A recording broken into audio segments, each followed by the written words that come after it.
আসসালামু আলাইকুম। Technique easy এডুকেশনের পক্ষ থেকে নবম দশম শ্রেণীর শিক্ষার্থীদের জানাচ্ছি শুভেচ্ছা। আজকের পর্বে চলো আমরা অনুশীলনীর রচনামূলক প্রশ্ন নিয়ে তোমাদের সাথে আলোচনা করি। কি বলছে দেখো তো, চিত্রসহ দাঁতের গঠন বর্ণনা করতে বলছে। এই যে দাঁত, আমরা সবাই জানি আমাদের পরিপাক, খাদ্য পরিপাকের জন্য সবার প্রথমে যান্ত্রিক পরিপাক হয়, এরপরে রাসায়নিক পরিপাক হয়। যান্ত্রিক পরিপাক আমাদের মুখের ভিতর থেকেই শুরু হয়, যেখানে যন্ত্র হিসেবে কাজ করে হচ্ছে এই দাঁতগুলো। আমাদের কিন্তু বিভিন্ন ধরনের দাঁত আছে, বিভিন্ন ধরনের বলতে 4 ধরনের। আমি বলি কর্তন, ছেদন, অগ্রপেশন আর পেশন। কর্তন বলতে একদম এই যে সামনেরগুলা, যেগুলা দিয়ে আমরা কাটি, কোনো কিছু কাটতে সাহায্য করে যেগুলো আমাদেরকে, তাহলে ওইটা হচ্ছে আমাদের কর্তন দাঁত। এরপরে আছে ছেদন, দেখো দুই পাশে উপরে নিচে দুইটা ব্যামফায়ারের মতো দাঁত আছে না, ওগুলো হচ্ছে ছেদন, এগুলা দিয়ে আমরা হচ্ছে ছিঁড়তে পারি কোনো কিছু।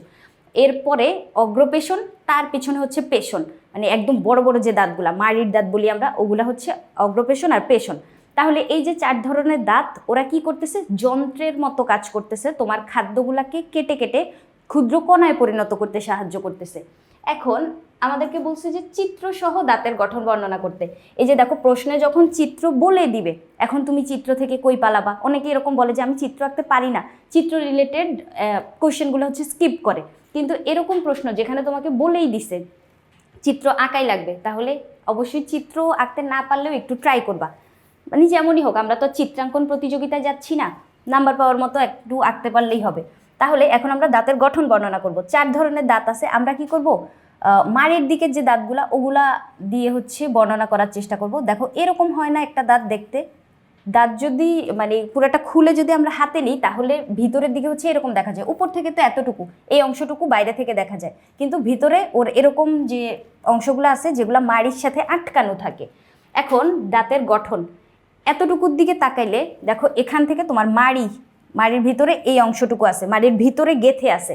আর এই উপরের অংশটুকু, এটা হচ্ছে আমাদের মাড়ির উপর থেকে যেটা আমরা দেখতে পাইতেছি।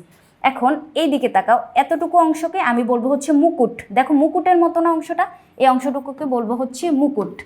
এরপরে মাড়ির নিচে যে অংশটুকু, মাড়িতে গেথে আছে যে অংশটুকু, এটাকে বলবো হচ্ছে মূল।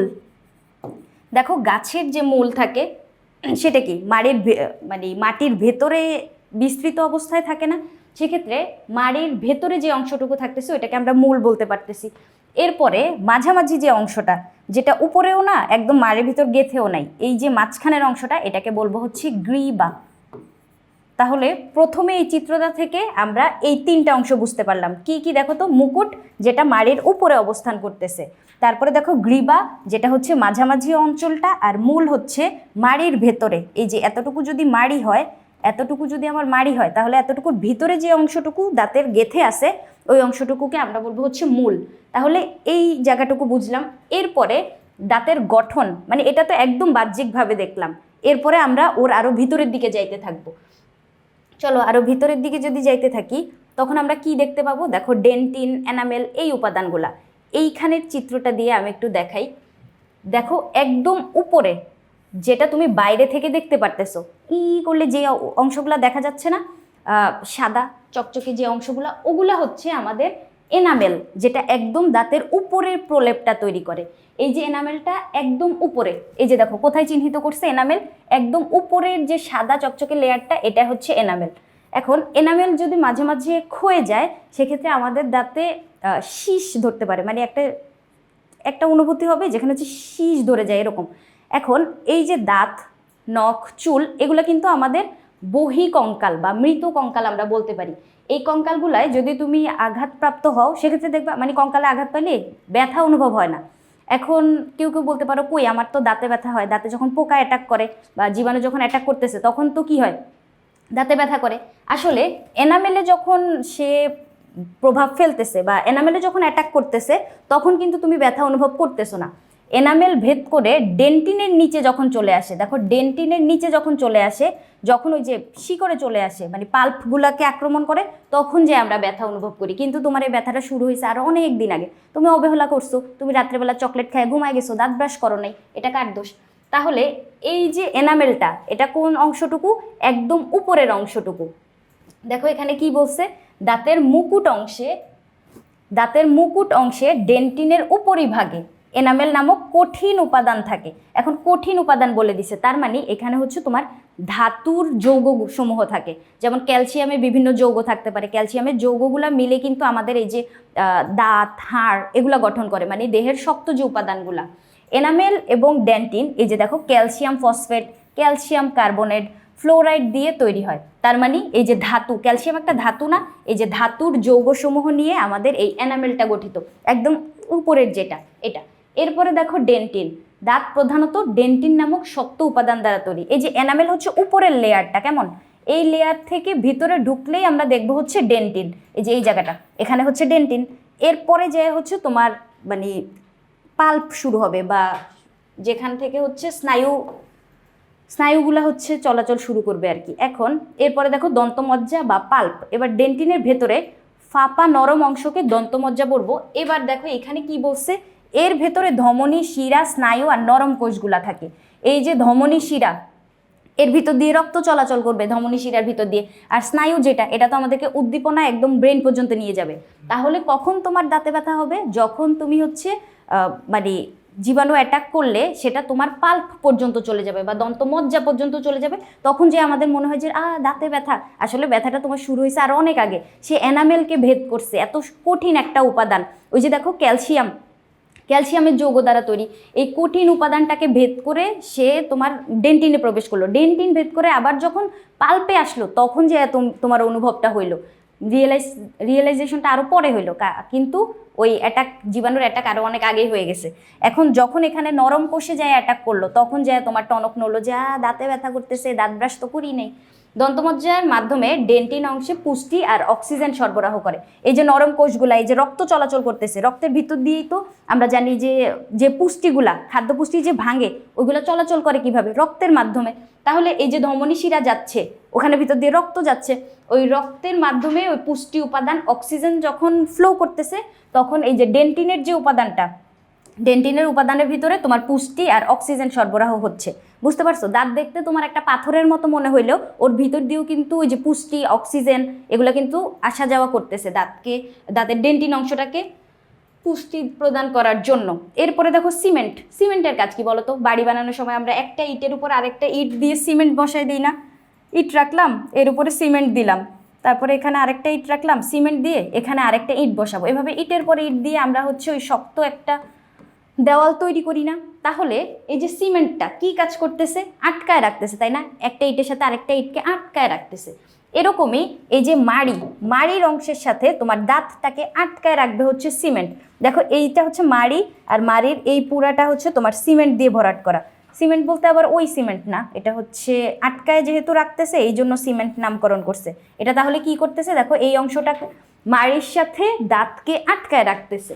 এই চিত্রটা কিন্তু অনেক কঠিন না, এই চিত্রটা কিন্তু মানে চিত্র যেহেতু বলেই দিছে তোমাকে আঁকা শেখা লাগবে, তাহলে চলো আমরা একটু আঁকি এই চিত্রটা। কীরকম হবে, সবার প্রথমে এই স্ট্রাকচারটা আঁকবা, কেমন, এরকম দিয়ে। কেউ যখন চিত্র আঁকবে তখন একটু তাকায় দেখবা যে কোন জায়গা থেকে সে আঁকা শুরু করছে, কিভাবে করে মুভটা করতেছে হাতটাকে, তাহলেই চিত্র তোমার জন্য সহজ হয়ে যাবে।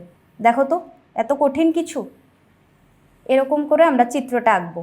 এরপরে এইদিকে দিলাম মাড়ি, তারপরে চিহ্নিত করে দিব এটা এনামেল, এই জায়গাটা ডেন্টিন, এটা হচ্ছে পাল্প, তারপরে এইখানে হচ্ছে মাড়ি, আর মাড়ির পাশে দিয়ে এই জায়গাটা একটু শেড করে দিবা, মানে একটু ভোল্ট করে কালো করব যাতে করে সিমেন্ট বোঝা যায়। তাহলে এই জায়গাটুকু হচ্ছে আমাদের সিমেন্ট।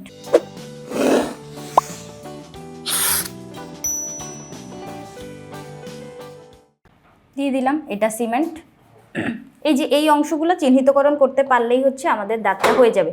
আর এতটুকু ছাড়াও আর কি চিহ্নিত করা যায়, এই পাশে হচ্ছে আমরা মুকুট চিহ্নিত করব, গ্রীবা আর মাড়ের নিচের অংশটুকু হচ্ছে মূল। তাহলে এভাবে করে একটা দাঁতের চিত্রটা কিন্তু কঠিন না, চিত্র সহ যেহেতু বলে দিছে, চিত্র দেখলেই হচ্ছে প্রশ্নটা আবার স্কিপ করার কথা মাথায় আইনো না, সহজ একটা চিত্র, এরকম করে আমরা চিত্রটা আঁকবো, কেমন। তাহলে আমরা দাঁতের গঠনটা বুঝে ফেলছি। দাঁত হচ্ছে মেইনলি একটা মৃত কঙ্কালের অংশ, যেটা ক্যালসিয়ামের যৌগ দ্বারা গঠিত। এবার চলো 2 নম্বর প্রশ্নটা কি বলছে, সুষম খাদ্যের বৈশিষ্ট্যগুলো লিখতে বলছে। এখন সুষম খাদ্য কি জিনিস, সুষম খাদ্য হচ্ছে ওই সকল খাদ্য যে খাদ্যের সবগুলা উপাদান আছে। এখন খাদ্যের উপাদান কয়টা, খাদ্যের উপাদান হচ্ছে আমাদের মেইনলি 6টা, কিন্তু পরবর্তীতে আরও একটা যুক্ত হয়েছে। প্রধান খাদ্য উপাদান যদি বলি তাহলে হচ্ছে 3টা, শর্করা, আমিষ আর স্নেহ। এই 3টা হচ্ছে প্রধান খাদ্য উপাদান। কি কি? শর্করা, আমিষ এবং স্নেহ, এই 3টা হচ্ছে প্রধান খাদ্য উপাদান। এবার এই প্রধান খাদ্য উপাদানের সাথে সাথে আরও আছে ভিটামিন, খনিজ লবণ আর পানি। মোট হইল 6টা। 6টার পরে আরও একটা যুক্ত করছে যেটা হচ্ছে তোমার রাফেজ, যেটা আমাদেরকে কোনো পুষ্টি দেয় না, কিন্তু খাদ্যের একটা উপাদান হিসেবে ওকে আমরা এখন মানে গণায় রাখতেছি। রাফেজটা কি জিনিস? রাফেজ হচ্ছে খাদ্য আঁশ, আঁশ জাতীয় খাবার। আঁশ জাতীয় খাবার যদি তুমি খাও সেক্ষেত্রে তোমার অনেক ধরনের শারীরিক সমস্যা থেকে বা মানে পরিপাকে অনেক সমস্যা হইতে পারে যদি এই রাফেজটা না খাও। সেটা খাওয়ার মাধ্যমে আমরা এই সমস্যাগুলো থেকে নিজেদেরকে সুস্থ রাখতে পারতেছি। তাহলে সবগুলো উপাদান থাকবে যে খাবারে, সেটা হচ্ছে সুষম খাদ্য। এখন তুমি বলো সবগুলো একই খাবারে কিভাবে থাকবে? এটা কি সম্ভব? সবগুলো একই খাবারে থাকবে না, মানে হচ্ছে তোমার খাদ্য তালিকায় তুমি সব কিছুকে রাখবা। যেই মানে প্রতিদিনের একটা যে খাবারের যে তালিকা আমরা করি যে আজকে কি খাবো, দুপুরে কি, সকালে কি, তখন তুমি কি করবা? এই সবগুলো উপাদান রাখার চেষ্টা করবা যাতে তোমার কোনো ধরনের পুষ্টির অভাবজনিত সমস্যা না হয়। ধরো শর্করা তুমি বেশি করে খাইলা কিন্তু স্নেহ জাতীয় খাবার খাইলা না, তাহলে স্নেহের অভাবে যেই রোগগুলা হয় বা যে অভাবগুলা দেখা দিবে ওগুলা তো তোমার দেহে মানে প্রকাশ পাওয়া শুরু করবে। যার জন্য সকালে মনে করো তুমি স্নেহ একটু বেশি করে খাইলা, দুপুরে শর্করা বেশি করে খাইলা, এরকম করে মানে প্রতিদিনে খাবার তালিকাটা এভাবে সাজাবা যেন সবগুলা খাদ্য উপাদান থাকে। এটাই বলছে, এটাই হচ্ছে আমাদের সুষম খাদ্য, যেখানে দেহের পরিপুষ্টির জন্য 6 উপাদান বিশিষ্ট খাদ্যকে সুষম খাদ্য বলে। মানে সবগুলা উপাদানই থাকবে এরকম বুঝাইছে। এখন আমাদেরকে বলছে এর বৈশিষ্ট্যগুলা লিখতে। তাহলে সুষম খাদ্যের বৈশিষ্ট্য, ওই খাবারগুলার সবগুলা খাদ্য উপাদানের যে বৈশিষ্ট্য সব মিলাই হচ্ছে সুষম খাদ্যের বৈশিষ্ট্য। কি জন্য? কারণ ওরা সবাই তো সুষম খাদ্যের ভিতরে আছে। কি কি বলছে দেখো তো। একজন মানুষের বিপাকের জন্য প্রয়োজনীয় শক্তি উপাদানের সামর্থ্য থাকতে হবে। এখন এই যে সুষম খাদ্যের বৈশিষ্ট্য কীরকম? একজন মানুষের বিপাকের জন্য প্রয়োজনীয় শক্তি উপাদানের সামর্থ্য ওই খাবারটার থাকতে হবে। মানে তোমার বিপাক কার্যে যে প্রয়োজনীয় শক্তিটা সাপ্লাই দেওয়া লাগবে, খাদ্যই তো আমাদেরকে শক্তি সাপ্লাই দেয়, তাই না?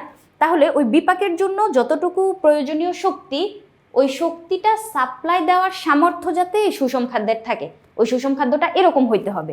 এরপরে শর্করা, আমিষ, চর্বি নির্দিষ্ট অনুপাতে পরিমাণ মতো গ্রহণ করতে হবে। তুমি অনেক বেশি শর্করা খায়া ফেলাইছো আজকে। শর্করা মানে হচ্ছে ওই যে ভাত রুটি, এটা আমরা মানে বেশিই খাই। এখন এমনিও নিয়ম হচ্ছে শর্করা বেশি পরিমাণে খাওয়ার অন্যান্য খাদ্যের তুলনায়। কি জন্য? কারণ আমরা খাদ্য পিরামিড জানি না। এই যে খাদ্য পিরামিডের একদম নিচের দিকে দেখো, এটাকে আমরা 4টা চেম্বারে ভাগ করছিলাম। একদম নিচের দিকে আমরা শর্করাকে অবস্থান করাই। এই যে শর্করাটা, তার মানে পিরামিডটা কীরকম হয়? এরকম না, নিচের দিকে বিস্তৃত। তাহলে এই যে বিস্তৃত এরিয়াটা বা পরিমাণটা যে বেশি, ওইখানে শর্করাকে অবস্থান করাইছি। তার মানে হচ্ছে শর্করা তোমাকে বেশি পরিমাণে খাইতে হবে। তার উপরে আছে হচ্ছে তোমার ভিটামিন, তারপরে আমিষ, একদম উপরে আছে হচ্ছে তোমার স্নেহ বা চর্বি। তাহলে তুমি বুঝতে পারতেছো এই যে নিচের সারফেসটা অনেক বেশি, তার মানে শর্করা তোমাকে বেশি খাইতে হবে। উপরের দিকে যাইতে থাকো, চর্বি সবচেয়ে কম, তার মানে চর্বি জাতীয় খাবার তোমার কম পরিমাণে গ্রহণ করতে হবে, এটা বুঝাইতে চাইছে। এরকম না যে শর্করা জাতীয় খাবার বসায় তার উপরে ভিটামিন জাতীয় খাবার বসায় আমি একটা পিরামিড তৈরি করবো, এরকম না। এটা হচ্ছে কাল্পনিক একটা পিরামিড, যেখানে তোমাকে বুঝাইতে চাইছে ওই পিরামিডের আয়তন অনুযায়ী কোন খাবার কতটুকু পরিমাণে গ্রহণ করা লাগবে। তাহলে শর্করা তুমি অনেক বেশি পরিমাণে গ্রহণ করছো, এটা নিয়মই হচ্ছে বেশি পরিমাণে গ্রহণ করা, কিন্তু এত বেশি শর্করা গ্রহণ করছো, কোনো স্নেহ বা আমিষ তুমি গ্রহণই করলা না। তুমি ভাত আলু দিয়ে মেখে খেয়ে ফেললা, আলু ভর্তা দিয়ে ভাত খেয়ে ফেললা। এখন ভাতও শর্করা, আলুও শর্করা, তুমি অন্য কোনো খাদ্য উপাদান নিলাই না, তোমার দেহে শর্করার পরিমাণ অনেক বেড়ে গেল। তাহলে কি হবে জিনিসটা? এরকম করে হচ্ছে আমরা খাদ্য তালিকা সাজাবো না। সব কিছুর অনুপাত যাতে ঠিক থাকে, এই যে অনুপাত পরিমাণ মতো যাতে থাকে, এটা খেয়াল রাখা লাগবে। কেমন? এই কথাটাই বলছে। খাদ্যে প্রয়োজনীয় ভিটামিন ও রাফেজ বা সেলুলোজ সরবরাহের জন্য সুষম খাদ্য তালিকায় ফল ও টাটকা শাকসবজি রাখতে হবে। এই যে রাফেজের কথা যেটা একটু আগে বললাম, প্রয়োজনীয় ভিটামিন তো তুমি রাখবাই, হ্যাঁ, না হলে তো তোমার ভিটামিনের অভাবজনিত রোগগুলা দেখা দিবে। আর vitamin C, vitamin A, B, এরকম অনেকগুলো ভিটামিন আছে। এখন ভিটামিন নিয়ে আরেকটা কথা বলি, এই যে দেখো ভিটামিন সি যেটা লেবু খাইলে আমরা পাই, টক জাতীয় খাবার থেকে পাইতেছি। এখন এই ভিটামিনগুলা তোমার দেহে সংরক্ষিত থাকে না। তুমি যখন খাচ্ছ তখন যদি তোমার ভিটামিনের ঘাটতি থাকে, তখন ওইটা খাওয়ার মাধ্যমে তোমার ঘাটতিটা রিপেয়ার হয়ে যাবে। কিন্তু এরকম হয় না যে আমরা যেই খাবারগুলো খাই ওই পুষ্টিগুলা, ওই যে গ্লুকোজ বেশি পরিমাণে খাইলে যকৃৎ ওটা জমা করে রাখতে পারে গ্লাইকোজেন রূপে, কিন্তু অন্য খাবারগুলো এরকম জমা করে রাখলো যে আজকে যদি তুমি খাবার না পাও তখন এই শক্তিটা ভাঙবে, ভেঙে তোমাকে শক্তি সাপ্লাই দিবে। কিন্তু ভিটামিন সি হচ্ছে এরকম কিছু হয় না, ভিটামিন সি ওই জমা করে রাখে না দেহ, তুমি যখন খাচ্ছ তখনই ওইটা দেহে চলে যাবে, যেখানে যেখানে কাজ করা প্রয়োজন ওখানে ওখানে কাজ করবে, কিন্তু ওই যে জমা করে রাখা বা পরবর্তীতে তোমার যদি ভিটামিন সি এর অভাব দেখা যায় তখন হচ্ছে সাপ্লাই দেওয়া এই কাজটা করে না। তাহলে এই যে ভিটামিন, এটা তোমাকে মানে নিয়মিতভাবে খাইতে থাকতে হবে, কারণ এটার অভাব দেখা দিলে তোমার দেহ তোমাকে সাপ্লাই দিতে পারবে না। আর রাফেজ বা সেলুলোজ মানে হচ্ছে আঁশ জাতীয় খাবার। রাফেজ মানে কি? আঁশ জাতীয়। এই যে ফাইবার, ফাইবার মানে কি? ফাইবার মানে তো আঁশ বা তন্তু, তাই না? আঁশ বা তন্তু। তাহলে এই যে রাফেজ জাতীয় খাবার, আমি তোমাকে একটু আগে বললাম যে এটা আমাদেরকে কোনো পুষ্টি দেয় না, তাহলে আমরা কেন খাবো? পুষ্টি না দিলে খাওয়ার কি দরকার? এটা আবার কেমন কথা? তাহলে আমি একটু কথা বলি যে সেলুলোজ যেটা, এই উপাদানটা তোমার দেহ তখনই অ্যাবজর্ব করতে পারবে যখন তোমার দেহে সেলুলেজ নামক এনজাইম থাকবে। সেলুলোজকে ভাঙে কে? Cellulase enzyme. সেলুলোজকে ভাঙবে সেলুলেজ। কিন্তু মানুষের দেহে কোনো সেলুলেজ এনজাইম থাকে না, যার জন্য এই পুষ্টিটা আমরা পাই না, মানে সেলুলেজটা আমাদের বডি অ্যাবজর্ব করতে পারে না। কারা পারে বলো তো? গরু ছাগল পারে। কারণ দেখো না, গরু ছাগল সারাদিন হচ্ছে ঘাস পাতা খায়, ওই পুষ্টিটা ওরা নিতে পারে, কারণ ওদের দেহে সেলুলেজ এনজাইমটা আছে। এখন তোমার দেহে নাই, তুমি সেলুলোজ পাচ্ছ না, কিন্তু আরও একটু একটু উপকার হয় যে তুমি যখন এই আঁশ জাতীয় খাবারগুলো খাচ্ছ, সেক্ষেত্রে তোমার বৃহদান্ত্রের সমস্যাগুলো থেকে আমরা নিস্তার পাইতে পারি। বৃহদান্ত্র কি জিনিস? বৃহদান্ত্র হচ্ছে পরিপাকতন্ত্রে খাবারগুলো যখন যাইতে থাকবে, ওই যে তোমার পাকস্থলী, তারপর ক্ষুদ্রান্ত্র, বৃহদান্ত্র, ওই নালীগুলা ভিতর দিয়ে যখন যাইতে থাকবে, আস্তে আস্তে খাবারগুলো কি করবে? ভাঙতে থাকবে। ভেঙে ভেঙে তোমার ওই যে ক্ষুদ্র কণায় সরল উপাদানে পরিণত হবে, আর বডি ওটা অ্যাবজর্ব করে নেবে। এমন সময় ওই যে বৃহদান্ত্র দিয়ে যখন খাবারটা যাবে, মানে বাংলা ভাষায় বলতে গেলে নাড়িভুড়ি বলবো আর কি, আমরা ওই নাড়িভুড়ি শেষ করে যখন আরেকটু মানে এরকম কোলনের মতো এরকম যে অংশগুলা, ওখানে ভিতর দিয়ে যখন খাবারটা যাইতে থাকবে, তখন কি হবে? এখান থেকে তোমার পানি শোষিত হবে। পানি শুষে নিয়ে নিলে ওইখানে শুধু খাদ্যের উচ্ছিষ্টাংশগুলো থাকবে, যেগুলো হচ্ছে সলিড হয়ে যাইতে থাকবে। কারণ পানি নিয়ে গেলে কি হবে? ওই উপাদানটা একটু শক্ত হয়ে যাবে না? এখন তুমি যদি আঁশ জাতীয় খাবার বেশি না খাও, পানি যদি কম খাও, সেক্ষেত্রে ওই তোমার মলের পরিমাণ অনেক বেশি শক্ত হয়ে গেলে, ওই শক্ত মল যখন বৃহদান্ত্রের ভিতর দিয়ে যাবে, তখন বৃহদান্ত্রের প্রাচীরে হচ্ছে আঘাত করতে থাকবে, যার জন্য বৃহদান্ত্রের সমস্যা হইতে পারে, অথবা কোষ্ঠকাঠিন্য হইতে পারে। কোষ্ঠকাঠিন্য হইলে কি হয়? তোমার মলগুলো হচ্ছে শক্ত হয়ে যায়। সেক্ষেত্রে এই সমস্যাগুলো থেকে সমাধান পাওয়ার জন্য বা নিস্তার পাওয়ার জন্য আমরা হচ্ছে রাফেজ জাতীয় খাবার খাবো। যদিও পুষ্টি দিবে না, তবুও অন্যান্য উপকার করবে। তাহলে এই রাফেজ জাতীয় খাবার কোথা থেকে আমরা পাবো? যে কোনো আঁশ জাতীয় খাবার। দেখো যে তোমার হচ্ছে ফল আর টাটকা শাকসবজি।